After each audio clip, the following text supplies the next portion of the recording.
By the time July rolls around, Marvel's fresh start is going to be full swing. Let's see what kind of comic books they've got in store for us. What's up, everybody? I'm Stan and welcome to Detail Comics, where we go over comics in detail. This is going to be kind of a one-shot regarding Marvel's July 2018 solicitations. They were just published and I want to let you guys know exactly what's going on with comic books, so make sure you subscribe to get more of these every single month when they come out. The thing that I want to talk about first is Infinity Countdown. So Infinity Countdown runs its course, and I mean, we're talking about tons of different books that have gone into this, finally leading into Infinity Wars. So Infinity Countdown had 5 different issues. It had Infinity Countdown Prime, it had Adam Warlock Infinity Countdown, 4 different versions of Darkhawk, 1 different version of Black Widow, 1 for Captain Marvel, 2 for the Champions, 1 for Daredevil. There's like 15 different books leading into Infinity Wars, so Infinity Wars hasn't even started because we get Infinity Wars Prime inside July 2018. I'm not necessarily sure what kind of plan Gerry Duggan has for this particular story or what Marvel's planning to do, but it seems like they're wringing this one a little bit dry before the event gets even started. So I'm not necessarily super excited for this, but I want to let you know that Infinity Countdown and the Infinity Stones aren't going away anytime soon. However, the real heart of Fresh Start is going to be the brand new number 1s that are launching that continue the legacy numbering. So you've got a new number 1, but it's going to say like 706 at the bottom of the book, so that way you still know it's the same classic comic book that you like. So we've already got restarted versions of Black Panther, we've got Thor, we have Immortal Hulk, which is coming out, Tony Stark, Iron Man, which is written by Dan Slott, and now we actually get one of the big papas of this one, Captain America number 1, written by Ta-Nehisi Coates.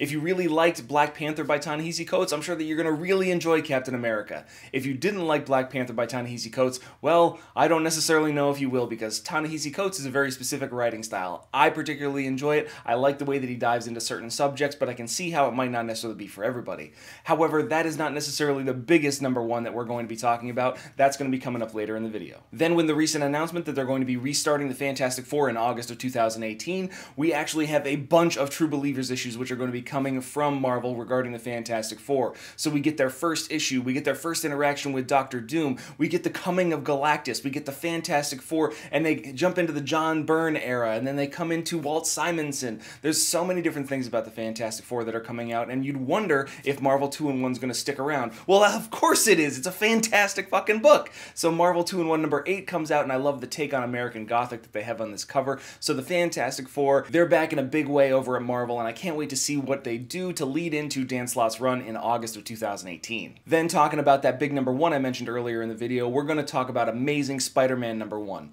So even though Spider-Gwen is going to be ending on 34, which is kind of an end of an era, we get a brand new era of Amazing Spider-Man from Nick Spencer and Ryan Ottley, which is officially launching in July of 2018. So you've got the cover for issue number 1, the cover for issue number 2, and I think they made some sort of typo because they said issue number 1 is going to be 354 pages long.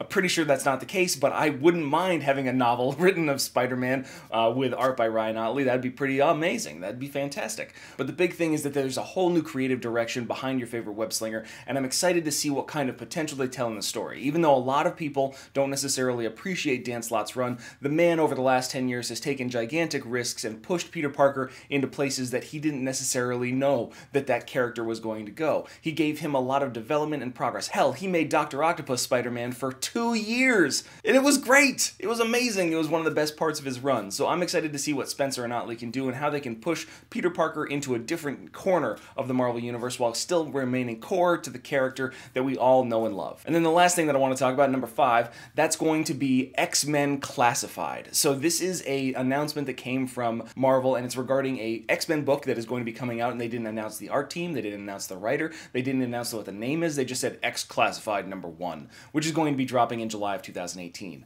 Based on the announcement they had of the return of the Fantastic Four, which also had the return of Amazing Spider-Man as part of their 1, 2, 3, 4, I'll post those images up there, I am going to guess that this is a return of the Uncanny X-Men, at least the Uncanny X-Men title, which is going to probably see some consolidation inside the Marvel Universe regarding X title, simply because there's at least 20 different comic books currently coming out right now that are dealing with mutants alone. Between the reboot of X-23 from Mariko Tamaki, and then you've got the X-Men Blue, X-Men Gold, Astonishing X-Men, X-Men Red, you've got Weapon X, Old Man Logan, there's all these different titles that are dealing with mutants specifically. It feels like it's time to reduce and create better content and a more concentrated effort in that respect. There's a lot of good storytelling going on, but it's time to make a lot of that great.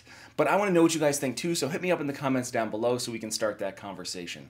As always, if you like what you see, hit the like button. Don't forget to subscribe to get more news, reviews, and commentary on comic books, comic book movies, comic book TV shows and games, and anything and everything inside the world of comics.